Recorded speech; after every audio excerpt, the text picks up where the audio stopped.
Étant passionné par la physique-chimie, j'ai toujours su quel métier me correspondrait plus tard. Il s'agit d'un ingénieur en électrochimie. Bonjour à toutes et à tous, je m'appelle Béchir Abakar Issa, étudiant en première année de physique-chimie à l'Université de Boba. Je vais vous présenter mon projet professionnel d'études. L'électrochimie est la discipline scientifique qui s'intéresse aux relations entre l'électricité et la chimie. Elle décrit le phénomène chimique couplé à des échanges réciproques de l'énergie électrique. Son rôle est de trouver des solutions innovantes pour rendre ce système écologique stable et durable. Ce sont les activités principales de l'électrochimie.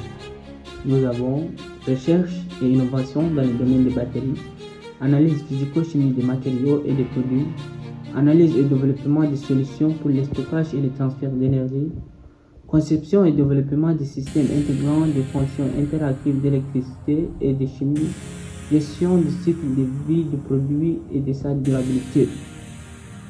Quelles sont les formations possibles pour devenir ingénieur en électrochimie? Tout d'abord, il faut avoir un bac scientifique spécialisé en maths, physique, chimie et informatique.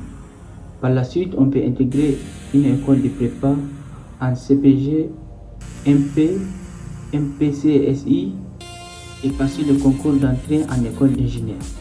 Autre possibilité, il faut avoir une licence en physique-chimie, maths physique et en chimie avec des mentions pour que ton dossier soit validé. Et bien évidemment, il y a d'autres possibilités que je ne les ai pas énumérées. Dans le cadre de mes recherches, je m'intéresse à une école nommée Belmont. Cette dernière est une grande école d'électrochimie de France. Et d'après l'interview que j'ai réalisée avec Bruno Velmé, enseignant-chercheur et professeur d'université spécialisé en électrochimie, l'admission de ces derniers s'est fait par étude de dossier et c'est une école très sélective. Le taux de réussite est trop minime. Quant au taux de chômage, il n'y en a quasiment pas car certains sont embauchés au cours de leur stage, d'autres sont embauchés au bout de 2 ou 3 mois. En ce qui concerne le salaire, il est de 2500 € brut pour les débutants et évolue avec l'expérience jusqu'à 5000 € brut, voire plus. Pour la répartition géographique, on s'intéresse dans le secteur industriel, le transport et l'automobile. Comme tout projet, nous avons toujours deux plans. Si le premier n'aboutit pas, nous concentrons sur le second. Aujourd'hui, mon plan B est de devenir enseignant de physique-chimie au collège. Sur ce, on doit passer le concours du CAPES au cours du Master 1 physique-chimie. En cas de réussite, on poursuit la formation en deuxième année, ce qui inclut des stages dans des établissements scolaires.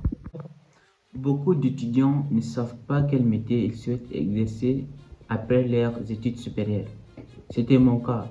Le cours de PPE dispensé par M. Jérôme Rossignol m'a offert une perspective approfondie sur cette profession, ce qui m'a permis de mener de nombreuses recherches sur mon avenir professionnel.